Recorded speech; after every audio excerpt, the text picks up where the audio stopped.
Throughout history, kings and queens are remembered for their wars, crowns, and conquests.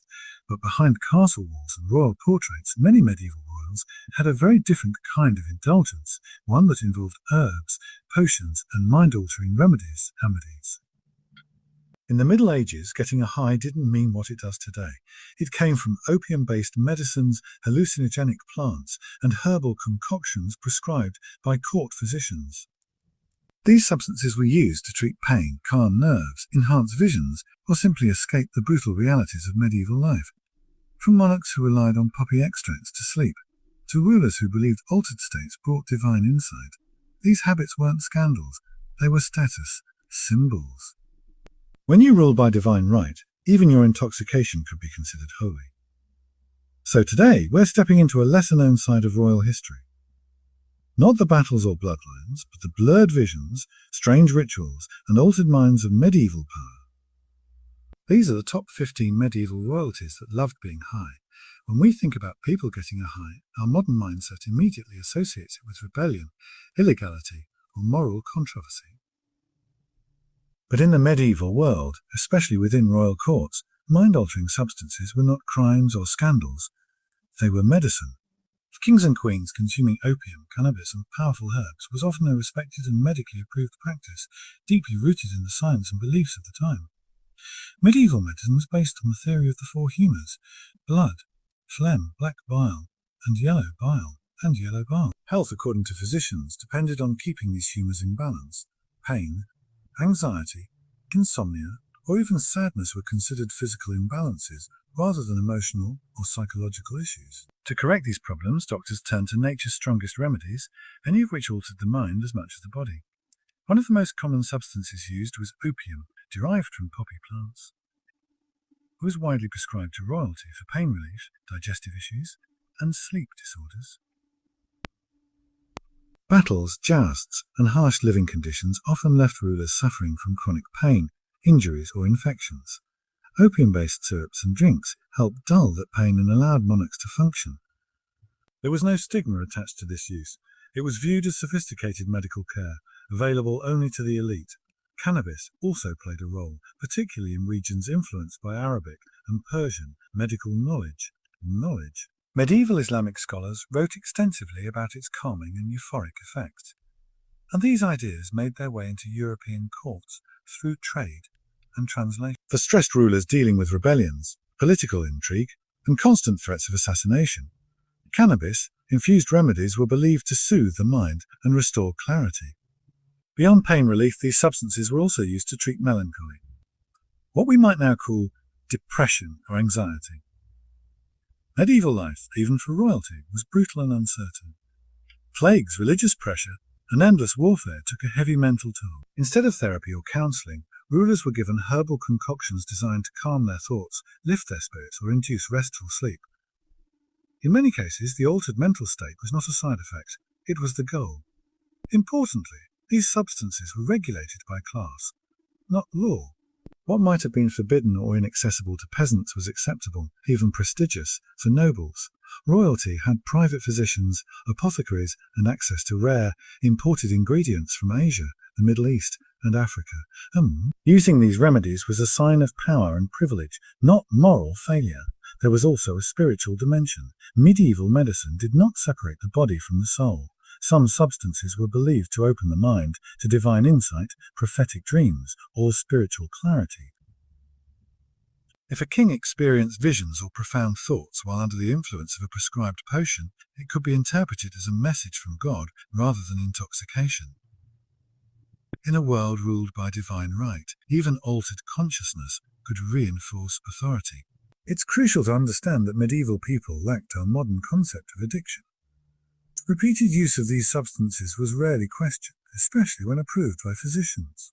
What we now recognize as dependency was simply considered ongoing treatment. As long as a ruler could govern, fight wars, and appear in public, their medicinal habits went unchallenged. So when we say medieval royalty loved being high, we're not describing reckless indulgence in the modern sense. We're uncovering a historical truth that for centuries the most powerful people on earth relied on mind-altering substances as legitimate tools for survival, leadership, and health. In their world, getting high wasn't breaking the law, it was following doctors' orders. In the medieval world, a king or queen rarely made decisions about their health alone. And behind every throne stood a court physician, often one of the most educated and influential figures in the kingdom. These doctors were trained in ancient texts from Greece, Rome, and the Islamic world, and according to their knowledge, mind-altering substances were not dangerous indulgences. In fact, they were essential tools of medical science. Far from warning rulers against such practices, royal physicians often encouraged them. Medieval medicine was a blend of observation, tradition, religion, and philosophy. Physicians relied heavily on the works of scholars like Hippocrates, Galen, Avicenna, and Al-Razi. These authorities described numerous plant-based remedies that affected the mind as well as the body. When a ruler complained of pain, anxiety, insomnia, or emotional distress, the solution was not rest or counseling. It was a carefully prepared potion designed to alter perception and restore balance. Royal doctors believed that the brain and emotions were deeply connected to physical health. If a monarch appeared restless, paranoid, or exhausted, it was thought that the humours were disturbed. Substances such as opium, henbane, mandrake, and cannabis were prescribed to calm the mind, slow racing thoughts, and induce sleep. From the physician's perspective, an altered mental state was proof that the medicine was working. Because kings and queens lived under constant pressure, their physicians faced unique challenges. Rulers had to make life or death decisions daily, lead armies, suppress rebellions, and maintain divine authority. Stress, fear, and insomnia were common, but medieval doctors had limited ways to treat them. Mind-altering remedies became the most effective solution. A calm, relaxed ruler was seen as a healthy ruler, even if that calm came from powerful drugs. Court physicians also experimented more freely than local healers. They had access to rare herbs imported through trade routes stretching from India to North Africa. These substances were expensive, potent, and often dangerous in untrained hands. But within royal courts, doctors prepared them carefully, adjusting dosages and combinations. This gave the practice an air of scientific legitimacy, rather than recklessness. Another reason physicians encouraged these substances was reputation. A doctor's status depended entirely on the ruler's well-being. If a king suffered publicly or died suddenly, the physician could be disgraced, imprisoned, or even executed. To prevent this, doctors favoured treatments that worked quickly and visibly. Sedatives, painkillers, and euphoric potions produced immediate effects, making them highly valued in royal care. Religion also played a role. Medieval physicians often believed that God placed healing properties in properties for humanity to discover. Using these substances was not sinful. It was an act of wisdom. If a potion caused vivid dreams or visions, it could be interpreted as spiritual cleansing or divine communication. Rather than discouraging such experiences, doctors sometimes welcomed them as signs of inner harmony. Importantly, there was no clear line between medicine and intoxication. What we now classify as narcotics were simply remedies. A ruler who relied daily on opium or herbal sedatives was not considered addicted. He was considered under ongoing treatment.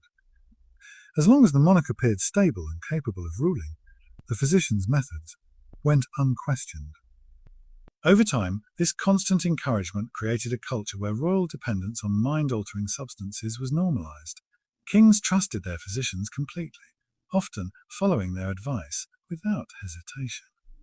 In many cases, the doctor's word carried as much authority as the church or the nobility. So when we look back at medieval royalty and their relationship with drugs, it's essential to remember one thing. They weren't acting alone. Their habits were shaped, guided, and reinforced by the most trusted medical experts of their time. For medieval kings and queens, getting high wasn't a personal vice. It was a prescription. In the medieval world, the boundary between the physical and the spiritual was thin, fragile, and often invisible. Kings and queens did not rule merely by strength or bloodline. They ruled by divine right, the belief that their authority came directly from God. Because of this, anything that altered the mind was not automatically viewed as corruption or weakness. In many cases, altered states of consciousness were believed to be sacred, even holy. Medieval people, religious universe. God, angels, demons, and miracles were not abstract ideas. They were active forces shaping everyday life. Dreams, visions, and trances were treated as meaningful messages rather than random brain activity. When a ruler experienced intense visions, prophetic dreams, or overwhelming emotions, it could be interpreted as divine guidance instead of intoxication. Many substances by medieval royalty naturally induced these states. Opium could cause vivid dreams and feelings of euphoria. Herbs like henbane and mandrake were known to create hallucinations and altered perception. When taken under the supervision of court physicians or clergy, these experiences were often framed as spiritual journeys rather than chemical reactions. This belief had strong historical roots.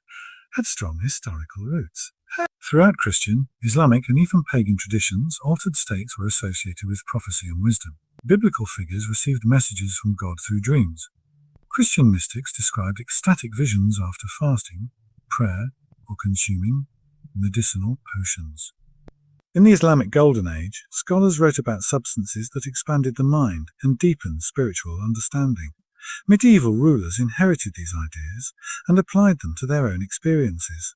For a king, a vision could strengthen authority. If a ruler claimed to receive divine insight during a dream or trance, it reinforced the idea that God personally guided his decisions. Wars, laws, and punishments could be justified as heaven's will. In this way, altered states became political tools as much as spiritual ones. Court clergy often supported this interpretation. Priests and monks believed God communicated in mysterious ways, and they rarely questioned a ruler's spiritual experiences, especially if those experiences aligned with church interests. A king who saw visions while under the influence of a medicinal potion was not accused of being intoxicated. He was praised for being spiritually receptive. Even suffering played a role. Pain, illness, and emotional distress were believed to bring people closer to God. When substances were used to induce trances or dreamlike states during sickness, they were sometimes seen as moments when the soul was more open to divine truth. For royalty, whose lives were constantly surrounded by ceremony and symbolism, these moments carried enormous weight. Importantly, medieval people did not understand neuroscience or psychology. There was no concept of hallucinations caused by chemicals. Instead, experiences were interpreted through a religious lens. If the mind showed something powerful or frightening, it must have come from beyond the human world. This belief made mind-altering substances far less controversial than they would be today. Some rulers even sought these states intentionally. Altered consciousness could offer escape from the brutal realities of medieval rule, constant warfare, betrayal, and fear of assassination. But beyond escape, it promised meaning. In a world where life was short and death was sudden, feeling connected to the divine offered comfort and reassurance. So when medieval royalty consumed substances that changed how they thought, dreamed, or perceived reality, it was not seen as losing control. It was seen as opening the mind. Altered states were not shameful. They were signs of divine closeness, spiritual favor, and even destiny. In the medieval imagination, a ruler who saw visions was not weakened by drugs. He was touched by God. In the medieval world, power was not just measured by armies or land. It was also measured by access. Access to knowledge, to luxury, and most importantly, to rare resources that ordinary people could only dream of. When it came to mind-altering substances, medieval royalty lived in a completely different reality from the rest of society. Their wealth and influence gave them nearly unlimited access to exotic herbs, potent medicines, and powerful intoxicants that were unavailable to the common population. Medieval trade routes stretched across continents, connecting Europe to the Middle East, Africa, and Asia. Through these routes came spices, perfumes, and rare medicinal plants. Substances like opium, hashish, henbane, mandrake, and other psychoactive herbs were expensive, difficult to transport, often dangerous if misused. For peasants, these substances were either illegal, inaccessible, or unknown. For kings and queens, they were part of the royal pharmacy. Royal courts maintained private apothecaries stocked with imported ingredients from distant lands. These apothecaries worked closely with court physicians to prepare customized potions, tonics, and elixirs designed specifically for the ruler's body and mind. Dosages were carefully controlled, and the strongest substances were reserved exclusively for royal use. This exclusivity transformed drug use into a symbol of elite status rather than moral failure. wealth also meant protection. If a commoner was caught using certain herbs, they could be punished for witchcraft, heresy, or illegal behaviour. Royalty, however, existed above such accusations. A king could consume substances that might condemn a peasant without fear of legal or religious consequences. What was forbidden to the masses became acceptable, even admirable, when practiced by those in power. This imbalance extended to experimentation. Because rulers were shielded from consequences, their physicians felt free to test new combinations of herbs and medicines. Some mixtures were meant to ease pain, others to boost courage before battle, and some simply to induce relaxation or pleasure. The royal body became a testing ground for medieval pharmacology, supported by unlimited resources and unquestioned authority. Luxury also shaped perception. When substances were served in golden cups, prepared by skilled apothecaries, and administered under medical supervision, they appeared refined and civilized. The same substance, taken in a village hut, would be seen as dangerous or sinful. Context transformed intoxication into elegance. Foreign influence further expanded royal access. Islamic medical knowledge, which was far more advanced in pharmacology, introduced European courts to detailed writings on psychoactive substances. Through translators and scholars, these ideas entered royal libraries and medical practices. Kings who prided themselves on wisdom and sophistication eagerly adopted these remedies, reinforcing their image as enlightened rulers. Unlimited access also meant habitual use. Without financial limits or supply shortages, royalty could consume these substances regularly. If a ruler enjoyed the effects of a particular potion, it could be prepared daily without concern. Over time, this normalized frequent intoxication within royal life, blurring the line between treatment, comfort, and pleasure. Importantly, access reinforced power. A ruler who controlled rare substances controlled comfort, relief, and escape, not just for themselves, but sometimes for favored nobles. Granting access to certain remedies became another way to reward loyalty and assert dominance. In the end, medieval royalty didn't just enjoy being high. They owned the experience. Their wealth erased limits, their power removed consequences, and their status transformed intoxication into privilege. In a world built on inequality, even altered consciousness became a luxury reserved for those who ruled.